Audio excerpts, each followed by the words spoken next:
Galatoom Keniyaa jannaani bakkayyoo akka nam tokkotti waamicha waatte.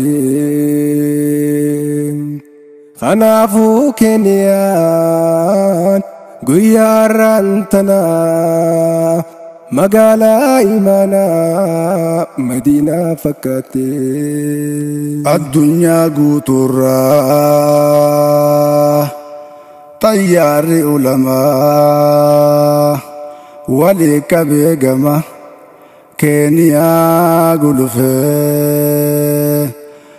Kanaaf har'a ifaan diin Islaam walalaq jee Keniyaarraan akka malee ifee.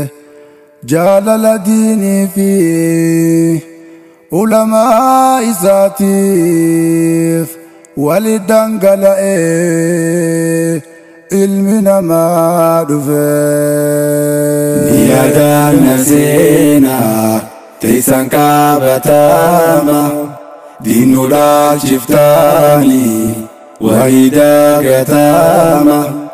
Har'a diinsi maanne jenne baay'ee galatooma. Har'a diinsi maanne jenne galatooma. Ni yaadannaa qabsaa'oota diinii Naayiroobii kan kaale warra jiruu gaafasii keessatti obsan akka malee. Dhiirota jajjaboo ifaa har'a nuuf qabsiisan kaale. Diin barsiisuun hawaasa tajaajilaani hanga har'a gaafa tokko deemus tokko bakka bu'ee kan deemerra hubannoof daawwan hawaasa itti fuufe hanga har'a. Lafa taanaa nuuf mijeessee galanni kan Rabbi godha. Ulamaaf daa'in hawaasaa kan biyyoota adda addaa. Galatooma hojii daawwatana keessaa qooda qabda. Guyyaa tokkummaa kan seenaa ifaati duniyaa guutuurraa walitti dhufe hundi milkii fi raamanni har'a bu'ee gadi waa hundumaa duraa galanni kan Rabbi. Sin daagannee shukran sin jechuudhaaf dhufne Keniyaa Naayiroobii.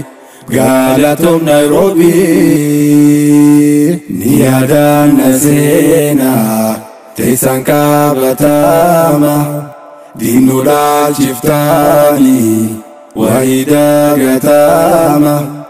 Har'a diinsi maanne jenne baay'ee galatooma.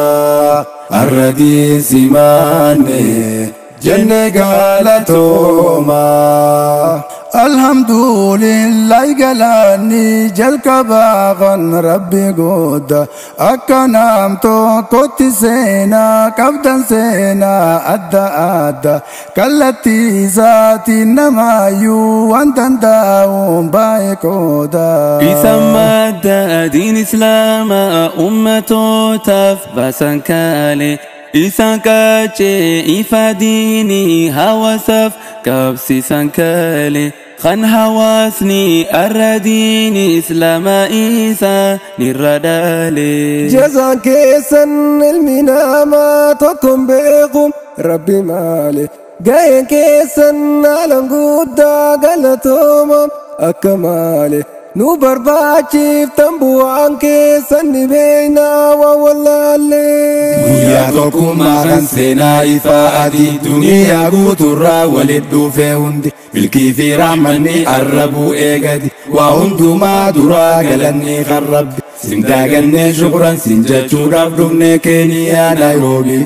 Galatoom Naayiroobii. Ni yaadannaa seenaa teessan qabatama diinuu dhaalchiftaanii wayii dagatama. Har'a diinsi maanne jenne baay'ee galatooma. Har'a diinsi maanne jenne galatooma. Galatooma obboleewwan Ameerikaa.